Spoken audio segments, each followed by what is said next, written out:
NCERT question 1.19 देखिए क्या कहता है।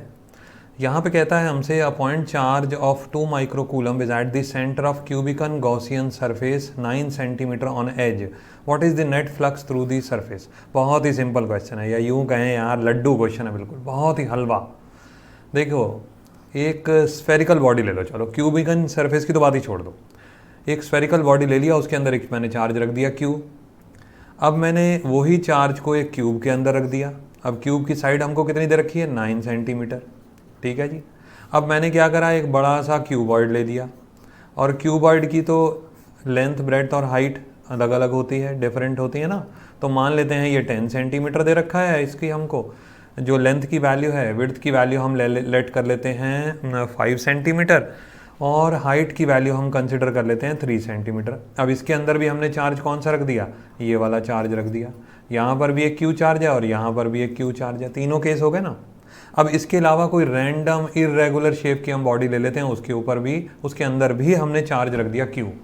तो अगर हम बात करें कि चारों केसेस की, तो सबके लिए कॉमन एक चीज़ क्या है कि चार्ज इनक्लोज की वैल्यू क्या आएगी, क्यू। अब आप एक क्यूब ऐसा ले लो, ये तो क्वेश्चन में गिवन था कि 9 सेंटीमीटर है, एक क्यूब आप ऐसा ले लो जिसकी जो लेंथ विड्थ और हाइट तीनों वैल्यूज़ उसकी दे रखी है 10 सेंटीमीटर, यानी कि साइड उसकी दे रखी है 10 सेंटीमीटर। कहने का मतलब सिर्फ ये है कि फ्लक्स की वैल्यू डायमेंशंस के ऊपर निर्भर करता ही नहीं ना।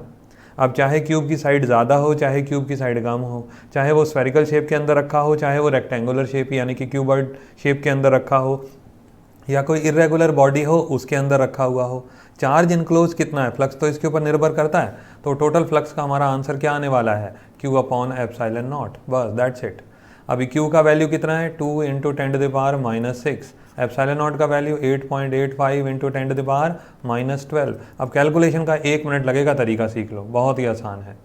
क्या हो सकता है भाई, 2 अपॉन 8.85 तो मैंने ऐसे ही छोड़ दिया, 10⁻⁻6 है, 10⁻12 ऊपर जाएगा, हो जाएगा +12, तो फाइनली ये हमारा बन जाएगा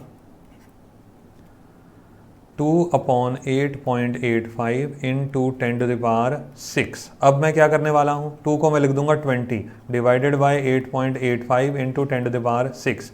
अब 20 जो है वो 8.85 से बड़ा है। अब 8.85 को लगभग 9 मान लो, 9 इंटू 2 कितना होता है 18, और 20 जो है वो 18 से बड़ा है, तो इसका आंसर लगभग 2.2 आएगा।